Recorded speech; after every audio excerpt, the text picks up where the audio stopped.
Hello students, मैं हूं मोहम्मद शानवाज और आप लोग देख रहे हैं हमारे चैनल ओरो स्टडी। दोस्तों, आज हम लोग कोऑर्डिनेट ज्योमेट्री को आगे बढ़ाते हुए एक और लेक्चर इंक्लूड करने वाले हैं और ये होगा प्रश्नावली 3.2 का बेसिक समझ सकते हैं। अगर ये बनेगा, मतलब ये इसको समझ लीजिएगा इस लेक्चर को, तो प्रश्नावली एक्सरसाइज 3.2 जो है वो बहुत ही बेहतरीन ढंग से बन जाएगा। ठीक है, तो चलिए वीडियो के लास्ट तक बने रहिएगा और चैनल पे नहीं है तो चैनल को कर दीजिएगा सब्सक्राइब। चलिए सबसे पहले हम लोग समझते हैं कि कार्तीय पद्धति क्या होता है। क्या होता है कार्तीय पद्धति, क्या होता है, हम लोग इसको कैसे समझेंगे, इसको बहुत ही अच्छे से समझने वाले हैं। तो चलिए सबसे पहले परिभाषा देख लेते हैं कार्तीय पद्धति का। क्या लिखा हुआ, एक तल पर एक बिंदु का निर्धारण करने में प्रयुक्त पद्धति को कार्तीय पद्धति कहा जाता है। क्या मतलब हुआ, कोई तल है, ठीक है, कोई प्लेन है, उसमें कोई बिंदु है, उसमें कोई बिंदु मान लेते हैं कि दिया हुआ है 3,4 दिया हुआ है, या -3,2 दिया हुआ है, या -3,-2 दिया हुआ है। अगर कुछ भी दिया रहे, कोई भी बिंदु कहीं भी दिया रहे, अगर मैथमेटिक्स से दर्शाया जाए, उसको पोजीशन उसका पूछा जाए, तो इसको समझना बहुत ही जरूरी है, तभी आप उसका पोजीशन बता सकते हैं बहुत ही अच्छे से। ठीक है, तो चलिए आज इसी को हम लोग क्लियर करने वाले हैं। हम लोग तो जानते हैं 3, 2, 4, 3 कहाँ पे होगा, बस हम लोग दे देते हैं इधर में इधर। लेकिन अगर प्लेन पे पूछा जाए, तल पे पूछा जाए, तो आपको उसका कोऑर्डिनेट कैसे करते हैं ग्राफ में, उसको जानना बहुत ही जरूरी है। ठीक है, तो चलिए सबसे पहले हम लोगों को क्या करना है, एक्स एक्सिस खींच लेना है। एक्स एक्सिस यानी हॉरिजॉन्टल लाइन को एक्स एक्सिस बोला जाता है और वर्टिकल लाइन को वाई एक्सिस बोला जाता है। अगर हिंदी में बात किया जाए तो क्षैतिज रेखा को बोला जाता है एक्स एक्सिस और ऊर्ध्वाधर रेखा को वाई एक्सिस बोला जाता है। ठीक है, आपको स्केल से ले लेना है 1 सेंटीमीटर, 1, 2, 3, 4 इधर ले लेना है, इधर -1, -2, -3, -4 और ऊपर में जाते हैं तो 1, 2, 3, 4 प्लस में और नीचे आते तो माइनस में होता है, ये सबको पता। देखिए, इसको बोला जाता है फर्स्ट क्वाड्रेंट। इसको क्या बोला जाता है, फर्स्ट क्वाड्रेंट या चतुर्थांश, फर्स्ट चतुर्थांश बोला जाता है, या फर्स्ट पार्ट भी बोला जाता है इसको। ठीक, चलिए ये जो हुआ, ये वाला पार्ट ये होता है सेकेंड क्वाड्रेंट और ये वाला होता है थर्ड क्वाड्रेंट और ये वाला होता है फोर्थ क्वाड्रेंट होता है। ठीक है, चलिए अब हम लोग समझते हैं कि फर्स्ट क्वाड्रेंट में क्या क्या होता है, कौन सा चिन्ह होता है। तो चलिए बहुत ही आसान है इसको समझना। सबसे पहले जब भी शुरू करेंगे हम लोग किसी पॉइंट को पोजीशन दर्शाने के लिए, तो एक्स एक्सिस ध्यान रखना है। कहाँ, एक्स एक्सिस से हम लोगों को शुरू करना है, उसके बाद लास्ट में वाई एक्सिस। क्योंकि अगर कोई कोऑर्डिनेट लिखते हैं ना तो x, y होता है, तो पहला पार्ट जो है वो x होता है और दूसरा y होता है। तो जैसे कि x, y है, अगर लिख दे x, y, ये पहला पार्ट जो है इसको बोला जाता है x निर्देशांक बोला जाता है। इसको क्या बोला जाता है, x निर्देशांक बोला जाता है। और इसी को अगर दूसरे भाषा में बोला जाए तो इसको भुज बोला जाता है। एक्स एक्सिस को क्या बोला जाता है, भुज बोला जाता है। और इसको क्या बोला जाता है, वाई निर्देशांक बोला जाता है। और इसको दूसरे भाषा में बोला जाता है, इसको कोटि बोला जाता है। इंग्लिश में बात किया जाए तो भुज को एब्सिसा बोला जाता है और कोटि की बात किया जाए तो इसको ऑर्डिनेट बोला जाता है। ठीक, चलिए यहां तक क्लियर हो गया होगा। चलिए फर्स्ट क्वाड्रेंट की बात करते हैं चिन्ह की। तो फर्स्ट क्वाड्रेंट में आते हैं तो देखिए प्लस प्लस प्लस, प्लस में गए। अब वाई में देखते हैं, एक्स वाई होता है ना कोऑर्डिनेट। ठीक है, तो x ले लिए प्लस में और y भी किस में है, प्लस में है। तो ये हो गया फर्स्ट क्वाड्रेंट का चिन्ह, क्या हो गया, प्लस प्लस हो गया। उसी प्रकार हम लोग सेकेंड क्वाड्रेंट की बात करेंगे तो पहले x एक्सिस को देखेंगे। x एक्सिस में क्या है, माइनस है तो माइनस ले लिए। y एक्सिस में जाएंगे तो y क्या है, प्लस में है तो माइनस प्लस हो गया। सेकेंड क्वाड्रेंट का चिन्ह पूछे तो माइनस प्लस, ये ऑब्जेक्टिव में आपसे पूछा जाएगा। ठीक है, चलिए थर्ड क्वाड्रेंट में आते हैं। थर्ड क्वाड्रेंट में पहले x एक्सिस को लेना है। x एक्सिस में देखते हैं ये माइनस में है तो माइनस, और y एक्सिस में देखेंगे तो ये माइनस, मतलब थर्ड क्वाड्रेंट का चिन्ह होता है माइनस माइनस। और फोर्थ क्वाड्रेंट किससे किससे बना हुआ है, इससे और इससे बना हुआ है।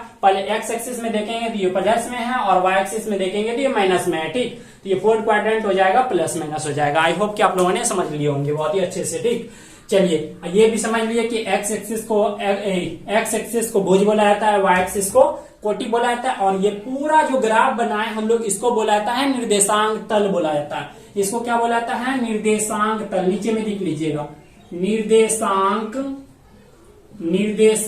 तल बोला जाता है। इसको निर्देशांक तल बोला जाता है, नीचे में लिख लीजिएगा। ठीक, और एक चीज हम लोग जानते हैं बहुत ही अच्छे से, उसको ऑब्जेक्टिव में पूछा जाता है अक्सर, अगर हॉरिजेंटल और वर्टिकल लाइन बीच में जो कटता है, प्रतिच्छेद करता है, उस बिंदु को बोला जाता है 0,0, यानी अगर बात किया जाए तो 0,0 को मूल बिंदु बोला जाता है। क्या बोला जाता है? मूल बिंदु बोला जाता है। बहुत ही ज्यादा इंपॉर्टेंट, ठीक, मूल बिंदु बोला जाता है। मूल बिंदु का नियामक कितना होता है? 0,0 होता है। निर्देशांक को ही नियामक बोला जाता है, ठीक। चलिए याद रखिएगा, मूल बिंदु का नियामक कितना होता है? 0,0। ये चीज याद रखिएगा। चलिए ये चीज समझ लिए, कार्तीय पद्धति भी समझ लिए कि कोई पॉइंट है उसको दर्शाएंगे कैसे ग्राफ में, तल में, उसका पोजीशन कैसे निकालेंगे, उसी को बोला जाता है कार्तीय पद्धति बोला जाता है, ठीक। चलिए अब हम लोग उदाहरण देखते हैं। उदाहरण फर्स्ट, ठीक। एक उदाहरण, दो उदाहरण देखेंगे जो कि आप लोगों को क्लियर हो जाएगा पूरा पोजीशन निकालना। चलिए ये ग्राफ दिया हुआ है, ये आपका दिया हुआ है ग्राफ, ठीक। इसमें आपका क्वेश्चन पूछा जाएगा। देखिए ग्राफ, देखिए ये चीज है, जैसे ये तो ग्राफ बना है, ये प्लेन बना है, उसी प्रकार ये भी बना दिए। एक्स एक्सिस वाई एक्सिस लिए हैं, 1 2 3 4 5, इधर भी गए 1 2 3 4 5, इधर आया -1 -2 -3 -4 -5, और नीचे आया है माइनस में है, ठीक। चलिए आपसे पूछते हैं पोजीशन, आपसे पूछा जाएगा एग्जाम में पोजीशन, इसका पूछा जाएगा। तो चलिए किताब से देखते हैं क्या क्या क्वेश्चन है आपसे पूछा जाएगा कि बिंदु बी का भुज और कोटि, बिंदु बी का भुज और कोटि, बिंदु बी कहाँ है? यहाँ पे है। पहला क्वेश्चन आपसे पूछा जा रहा है, बिंदु बी का भुज और कोटि, इसका पहले कोऑर्डिनेट बताइए। तो कोऑर्डिनेट कैसे देखना है? पहले एक्स एक्सिस में देखना है। पहले एक्स एक्सिस में कितना है? 4 है, ठीक, 4 लिख दिए। और वाई एक्सिस में कितना है? वाई एक्सिस में कहां तक गए? 3 तक गए, 4,3 हो गया। ये बी का कोऑर्डिनेट हो गया। अब लिख लेते हैं हम लोग एम का कोऑर्डिनेट लिखते हैं। तो चलिए आप लोग बताइए एम का कोऑर्डिनेट क्या होगा।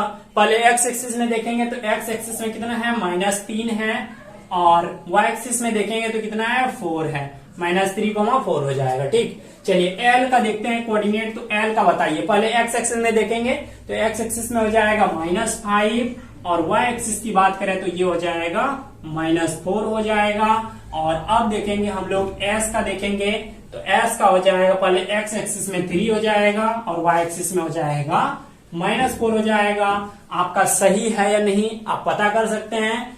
क्वाड्रेंट जो लिए थे हम लोग, फर्स्ट का क्या होता है? फर्स्ट क्वाड्रेंट में होता है प्लस प्लस, देखिए दोनों प्लस है। सेकेंड क्वाड्रेंट में होता है माइनस प्लस, देखिए माइनस प्लस आया हुआ है। थर्ड क्वाड्रेंट में होता है दोनों माइनस, देखिए दोनों माइनस आया हुआ है। फोर्थ क्वाड्रेंट में प्लस माइनस होता है, देखिए आ गया प्लस माइनस, ठीक है। चलिए अब इसका बताना है, क्वेश्चन बताना है। क्या बोल रहा है पहला क्वेश्चन? बिंदु बी का भुज और कोटि, बिंदु बी का भुज कौन हो जाएगा? भुज किसको बोला जाता है? एक्स एक्सिस को भुज बोला जाता है, एक्स एक्सिस को भुज बोला जाता है, और वाई एक्सिस को क्या बोला जाता है?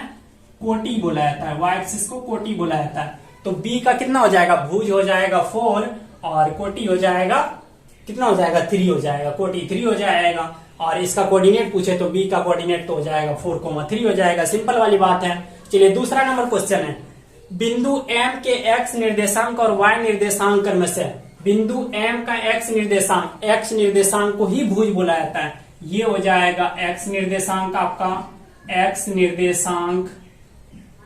निर्देशांक हो जाएगा, और ये हो जाएगा आपका वाई निर्देशांक हो जाएगा।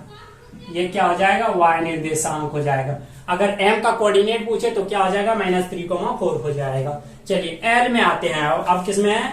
बिंदु l के x निर्देशांक और y निर्देशांक। बिंदु l का जो x निर्देशांक होगा कितना हो जाएगा? -5 हो जाएगा। ये कितना हो जाएगा? x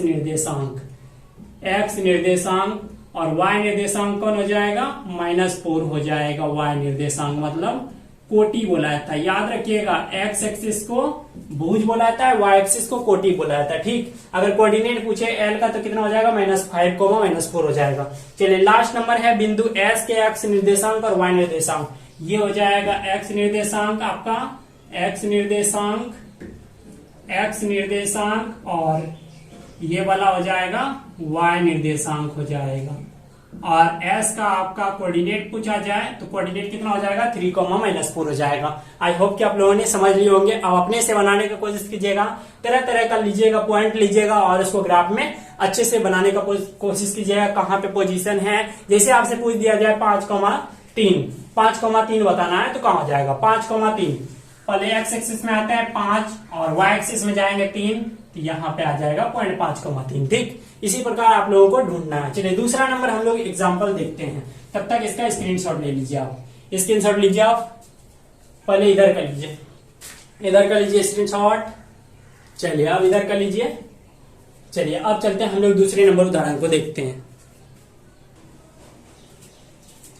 तो दोस्तों उम्मीद है कि आप लोगों ने स्क्रीनशॉट ले लिए होंगे। चलिए अब आपके सामने है दूसरा नंबर उदाहरण है, ठीक है। बिंदुओं के निर्देशांक लिखना है। जो जो बिंदु दिया हुआ है C D A E B, इन सब का निर्देशांक आपको लिखना है, ठीक। किस किस पोजीशन पे है इसको आप लोगों को बताना है, एक्स और वाई एक्सिस, ठीक। तो चलिए सबसे पहले लिखते हैं सी का निर्देशांक लिखते हैं। इस बिंदु का सी का निर्देशांक लिखते हैं। तो इसके लिए पहले एक्स एक्सिस देखना होगा। एक्स एक्सिस पे 5 है और वाई एक्सिस इसका देखना होगा। तो वाई एक्सिस कितना हो जाएगा, आप एक चीज याद रखिएगा दिमाग में, एक्स अक्ष का वाई नियामक कितना होता है, 0 होता है। एक्स अक्ष पे वाई पूछा जाए, ये एक्स एक्सिस है, इस पे अगर वाई पूछा जाए आपको तो वाई का मान कितना होता है, 0 होता है। लेकिन अगर वाई अक्ष रहे, यहाँ पे आपसे एक्स अक्ष पूछे, हम वाई एक्सिस पे एक्स एक्सिस पूछे तो एक्स एक्सिस कितना हो जाएगा, 0 हो जाएगा। यही चीज याद रखिएगा, एक्स अक्ष का वाई नियामक 0 और वाई अक्ष का एक्स नियामक 0 होता है। तो इसका कितना हो जाएगा, x हो जाएगा -5 और x पे तो y होगा नहीं, y कितना हो जाएगा, x एक्सिस पे y तो 0 हो जाएगा, तो -5, 0 हो जाएगा इसका पोजीशन, ठीक, इसका कोऑर्डिनेट। चलिए अब d का देखते हैं, इस वाले d का। तो पहले x एक्सिस का देखना होगा। x एक्सिस कहां से होगा, x एक्सिस y एक्स पे x नियामक कितना हो जाएगा, 0 हो जाएगा। y एक्स पर x नियामक 0 और y कितना पोजीशन पे है, -4 पोजीशन पे, तो ये हो जाएगा 0, -4 हो जाएगा, ठीक है। इसका d का पोजीशन, d का कोऑर्डिनेट। चलिए a का कोऑर्डिनेट पूछे आपसे, तो a का कोऑर्डिनेट हो जाएगा, कितना हो जाएगा, x अक्ष का y नियामक 0 हो जाएगा और x एक्सिस कितना है, 4 है, 4 पे, और y कितना हो जाएगा, 0 हो जाएगा। एक चीज सिंपल यही चीज समझ सकते हैं कि x पे y कितना होता है, 0 होता है, ठीक। x एक्सिस पे अगर y पूछे तो 0 होता है, अगर y पे x पूछे तो 0 होता है। अगर e का पूछे आपको, e का कोऑर्डिनेट पूछे तो x एक्सिस कितना हो जाएगा, 2/3 और y एक्सिस पूछे तो x एक्सिस पे y कितना होता है, 0 होता है, ठीक। और चलिए b का पूछते हैं कोऑर्डिनेट, b का।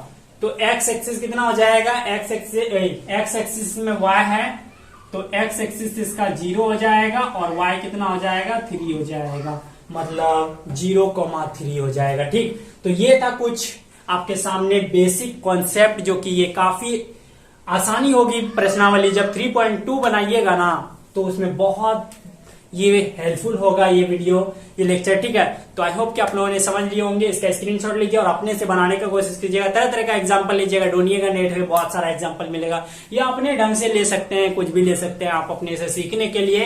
तो चलिए फिर मिलते हैं अगले वीडियो में अगले एक्सरसाइज के साथ। तब तक क्या कीजिएगा, इसको रिवाइज करते रहिएगा और पिछला वीडियो अगर नहीं देखे तो उसको जरूर देखिएगा, क्योंकि अगर पीछे का नहीं देखिएगा तो आगे कॉन्सेप्ट नहीं बन पाएगा। और ये ऐसा सब्जेक्ट, ऐसा टॉपिक है ना, ऐसा चैप्टर कोऑर्डिनेट, ये आपका साथ छोड़ने वाला नहीं है। ये आपका आपको 10th में ये काम आएगा, वहां एग्जाम में पूछा जाता है। आपका 11th में काम आएगा, 12th में काम आएगा, पार्ट 1 में काम आएगा। पार्ट 1 में तो ये अलग अलग हो जाएगा, 2D 3D में बढ़ जाएगा, ठीक। तो चलिए काफी ज्यादा हेल्पफुल रहेगा अगर इसको अच्छे से समझ लीजिएगा। चलिए फिर मिलते हैं अगले वीडियो में, बाय बाय।